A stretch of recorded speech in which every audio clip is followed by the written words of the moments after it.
People who had considered themselves incels, involuntary celibates, but have since had sex. How do you feel looking back at your previous self?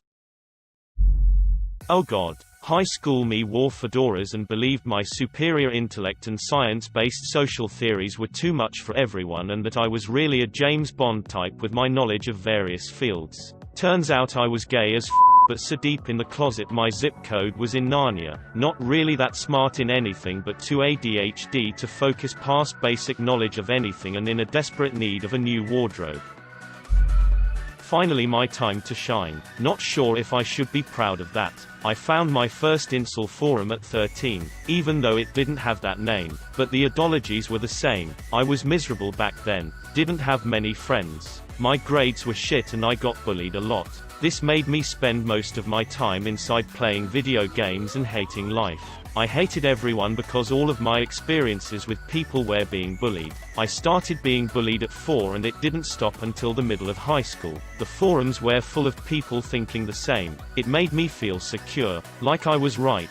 I didn't have to walk the hard way to improve myself. They told me I could just let go. Nobody will ever love you, so why try? You are a social reject, so why try? So I stopped showering, stopped eating, stopped caring for myself. I let myself go because these groups told me no matter how hard you try, you will fail. I became jealous of people being more popular than me. Jealous of my sister because she was so pretty and accepted herself. She had a boyfriend. But all girls hated me. At the time I didn't see that. Would I have just showered, girls wouldn't have been disgusted by me. I hated immigrants, gay people, women, handsome guys, everyone I saw as more accomplished than me. It was a hard time getting out of this mindset, but eventually I made it. Turned my grades around, made some friends and went to therapy. I even have a boyfriend now. Oh, the irony. When I see incels or people like that, I just can't hate them. They are in pain and struggling and need help. Depression is one hell of beast and some people lash out in anger. So when I look back at my old self, I really just want to give him a hug and tell him everything is going to be okay.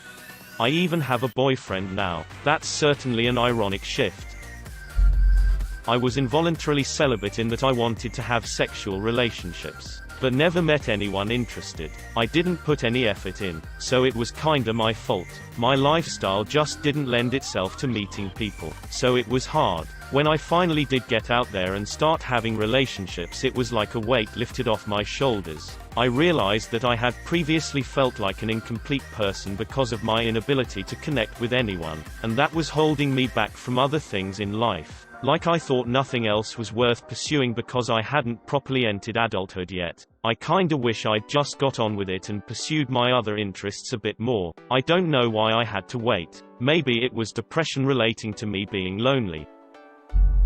I remember when I first found the incel community. It was actually a pretty helpful place. It was more of a support group for people who were unattractive, socially awkward, etc. There wasn't any of this nice guy, give sex bullshit. Everyone knew why they were involuntarily celibate, and just wanted to vent frustrations and get support. It was really good for my confidence. Then the toxic masculinity started to creep in and took right over. As everyone knows, I fell on the incel line of being not unattractive, but personality-wise, all I did was play video games. I didn't have anything interesting about my life, and so women just weren't interested in me, and I never put myself into situations to meet people. New job with great people. I started to do different things. Played hockey for the first time at 30, joined the group for a couple of traveling tournaments where we got absolutely Vegas-type plastered for weekends in different cities. Job is very much a hangout and chat type job, security. So talking with the women on the team on the regular starts removing the air of mystique I had built around them. Got my motorcycle license, and did a solo trip across the states from Canada to the Mexican border, and back that same year. Started doing Tough Mudders,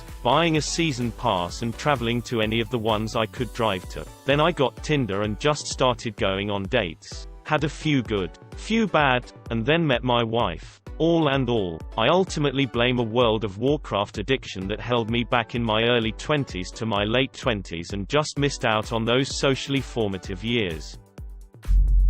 I was a being of pure hatred. I always thought it was someone else's fault, even though I have had sex since that time. I think it's important to know that having sex isn't what vindicates you. Inceldom is a state of mind which requires strength and sometimes outside guidance to overcome. One of my friends essentially gave me a proverbial slap to the face on the subject and told me exactly what to do and how to become a more better person. In conclusion, I look back with regret and sorrow, for all the people I hurt and made uncomfortable. Because I know there are many. My friend was and is someone I looked up to, so I suppose that is an influence, but basically the thing that I needed to understand was that the fact the girls who I was constantly being rejected by were just people living their best life, and me whining about it wouldn't change their preferences, so instead I worked on being happy without needing a girlfriend and just letting it happen when it happens. There's always something to be said for talking to your friends, taking the time out of your day to listen to their troubles and offering advice. It really helped me, so I encourage you to do the same.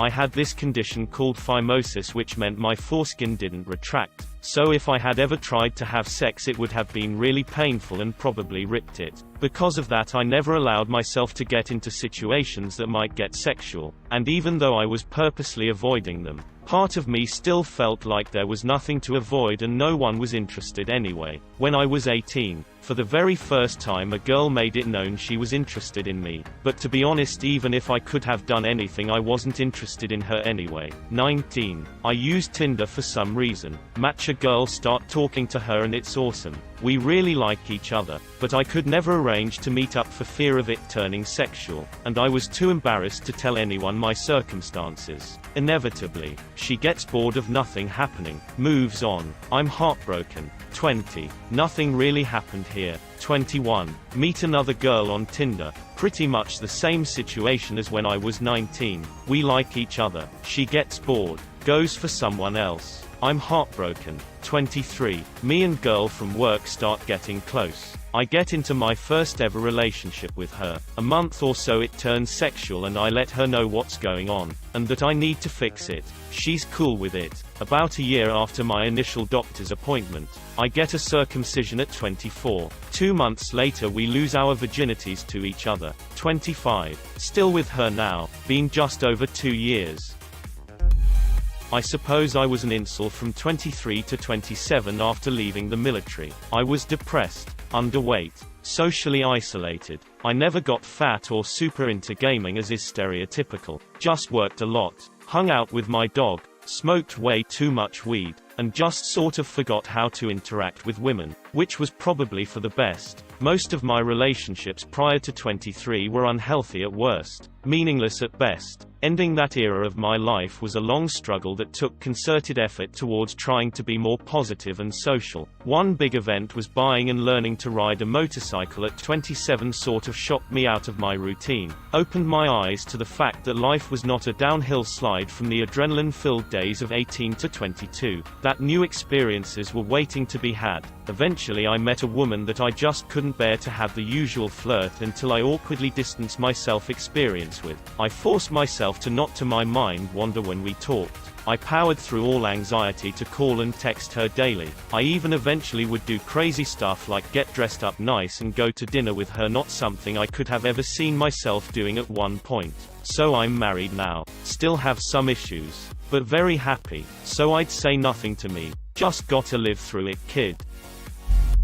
I was raised by incredibly cruel people. My aunt and grandmother. They had me absolutely convinced that I was very ugly, pathetic, and just a total loser. They even hinted that I'd be better off gay, as if it's a choice because I didn't have a shot with women. They also made me feel that as an immigrant I was considered weird and strange, and women would consider me less of a catch because I was a foreigner. Since I believed all of that, I had a real resentment toward women, and like many young people I protected my pain with anger. Eventually I discovered that I was not ugly at all, and in fact was considered quite attractive by many, which I never fully could wrap my head around. And guess what? Turns out women like guys with exotic accents and viewed my foreignness as interesting and even exciting. I'm just glad I realized all of that before I had become too entrenched in my anger or wasted too much time.